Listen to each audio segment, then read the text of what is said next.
À la suite du Concile Vatican II, et en particulier en s'appuyant sur sa réflexion concernant l'apostolat des laïcs, sœur Anne-Marie Demer, fille de Marie Auxiliatrice, père Michel d'Outreluigne, salésien de Don Bosco, et Jean Thibault, salésien coopérateur, ont été la présence fraternelle et bienveillante, qui a permis aux coopérateurs de redécouvrir toute la richesse et la spécificité de la vocation salésienne laïque, telle que Don Bosco lui-même l'a voulu.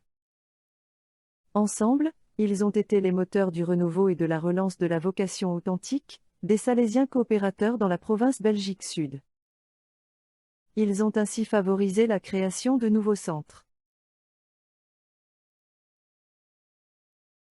Le père de Freigne, de retour d'un séjour à la Pisana à Rome, réunit des amis de la Maison de Liège le 26 mai 1973, pour leur parler des coopérateurs à travers la vie de Jean Bosco et leur proposer la vocation de Salésien laïque.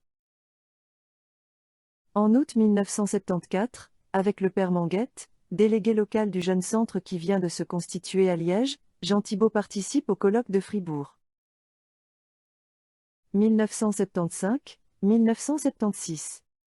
Préparation et participation au premier congrès mondial à Rome. Le recteur majeur, Don Vigano, nomme Jean Thibault à la première consulte mondiale. Jean sera le représentant de l'Europe du Nord pendant 6 ans. Il fait partie de ceux qui travailleront à modeler la figure du salésien coopérateur, écrire, expérimenter, réviser et approuver le nouveau règlement de vie apostolique.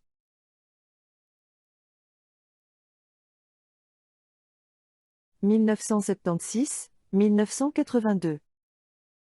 Premier bureau Belgique Sud. Sœur Anne-Marie Demer, père Michel d'Outreluigne, sœur Denise d'Esquemaeker, père Joseph Delneville, Roland Derion, et Jean Thibault.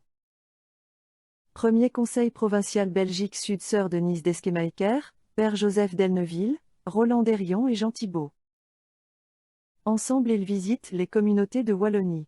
Ils interpellent, invitent à approfondir la spiritualité salésienne. Et à approfondir sa foi, en vue de l'engagement. C'est ainsi que se créent des nouveaux groupes, à Ampsin, Farnières, Tertre, Quiévrain, Ornu, Bruxelles. 1982.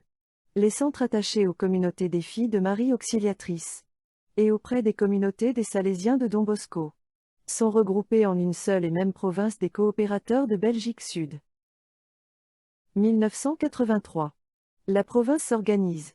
Un retour aux sources à Turin et Mornez est organisé pendant l'été. Participation à la rencontre européenne à Lanzer en novembre. 1986.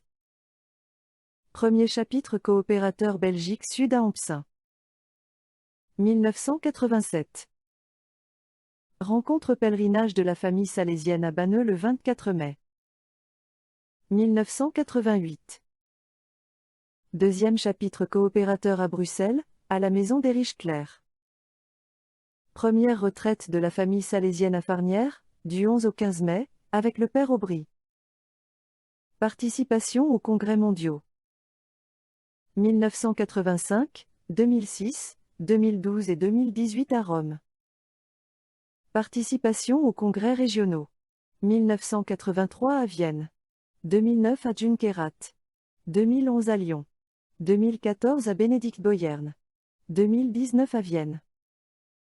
Nos rencontres annuelles. Les week-ends coopérateurs à Farnières.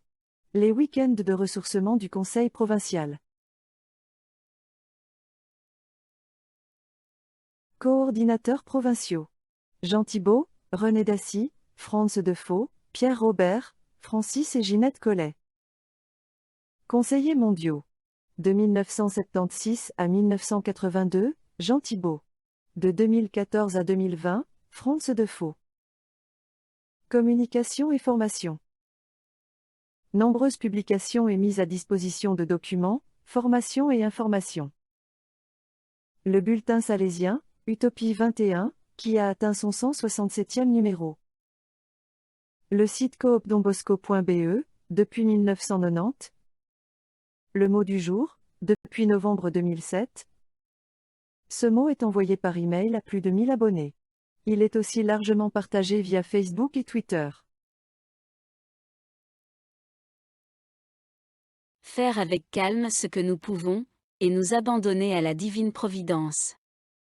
Dépasser les incertitudes qui nous immobilisent et nous tiennent prisonniers de nos remords et de nos regrets. Faire confiance et oser, sûr et fort de cette unité, celle dont Don Bosco disait. Les forces faibles, si elles s'unissent, deviennent plus fortes. Une corde à 3 fils se casse difficilement.